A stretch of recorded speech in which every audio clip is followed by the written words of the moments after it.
రాజకీయాలకు టాటా, పదవి ముగిసేలోగా మంచి చేసే పోతా అంటూ కామినేని శ్రీనివాసరావు వేదాంతం పలికారు.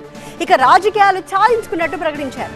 మరోసారి తాను ఎమ్మెల్యేగా పోటీ చెయ్యబోనంటూ క్లారిటీ ఇచ్చారు. అయితే నియోజకవర్గంలో ఎవరైనా అన్యాయాలు అక్రమాలు చేస్తే మాత్రం అంతు చూస్తానన్నారు.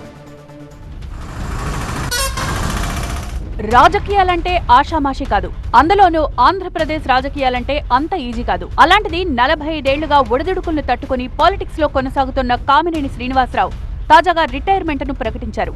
వచ్చే ఎన్నికల్లో తాను పోటీ చేయబోనన్నారు. తానే కాదు, తన కుటుంబ సభ్యులు కూడా ఎన్నికల్లో పోటీ చేయబోరని ప్రకటించారు.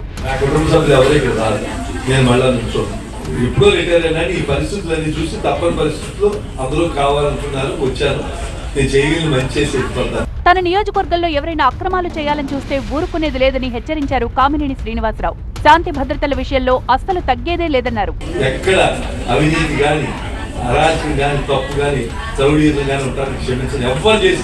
అందులో పిల్లలు, మహిళలు, ముసలాళ్ళు, అంగవైకల్యం వాళ్ళ మీదకి 100% ప్రొటెక్ట్ చేస్తారు.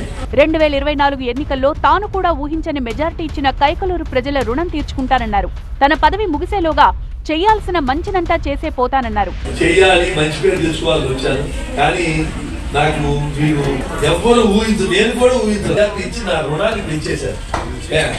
దాన్ని తప్పకుండా పనులు చేసి రుణం తెచ్చుకుంటాను. కామినేని శ్రీనివాసరావు 1980లో ఎమ్మెల్సీగా పనిచేశారు.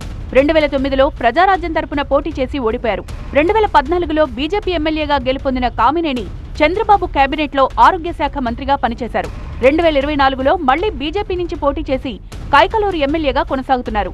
ఈ టర్మ్ ముగిశాక రాజకీయాలకు గుడ్ బై చెప్తున్నట్లు ప్రకటించారు శ్రీనివాసరావు.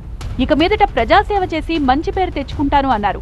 ఇంతకీ కామినేనికి రాజకీయాలపై విరక్తి ఎందుకు కలిగింది అన్నది ఏపీలో చర్చనీయాంశమైంది.